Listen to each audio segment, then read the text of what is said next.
And of course, it's the machine.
So now the work is becoming self-destructive. And I'll tell you, at the time that I first played this game, shortly after he made it, here's what I'm thinking to myself. I'm thinking that Code is stuck in his own head, and that it's having a very negative effect on him, and that all he needs to do is just start showing his work to people, to get some actual feedback on his games. It might get him out of isolation.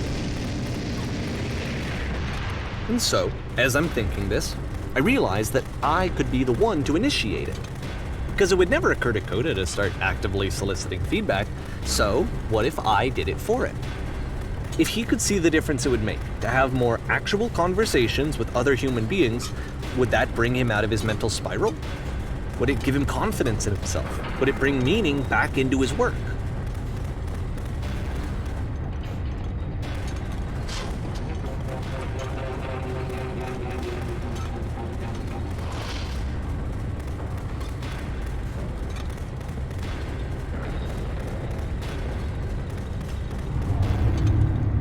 So I started showing Coda's work to people.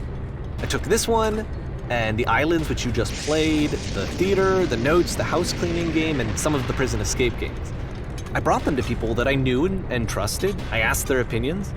And the great part is that they really loved his games. You know, the point of it all was just to give him some external reference point, but they genuinely loved his work. There was nothing for him to be afraid of.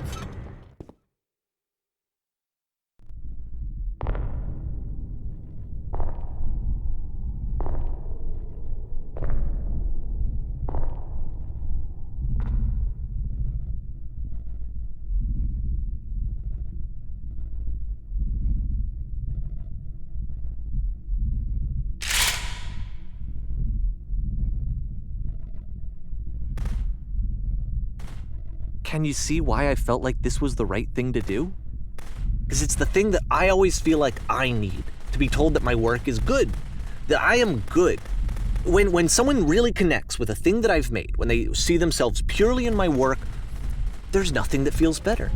And I got to give that very same feeling to my friend. I did something, I really felt like I'd done something good, like I was a good person. I felt like there was a friend who was in trouble and was unhappy and maybe didn't like themselves, and I could fix it. If I could give him this gift, maybe I could fix the problem.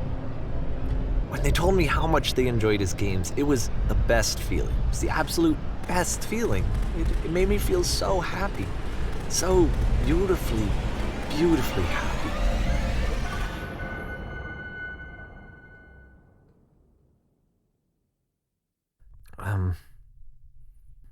So anyway, Coda finishes this game, and then really he just kind of takes off for a while. So this is June of 2011, and I didn't hear anything from him for several weeks, I guess. And so out of nowhere, one day I get an email, and it's got a private link to a new game of Coda's. This one is called The Tower, and to my knowledge, it's the last game that Coda ever made. So let's take a look.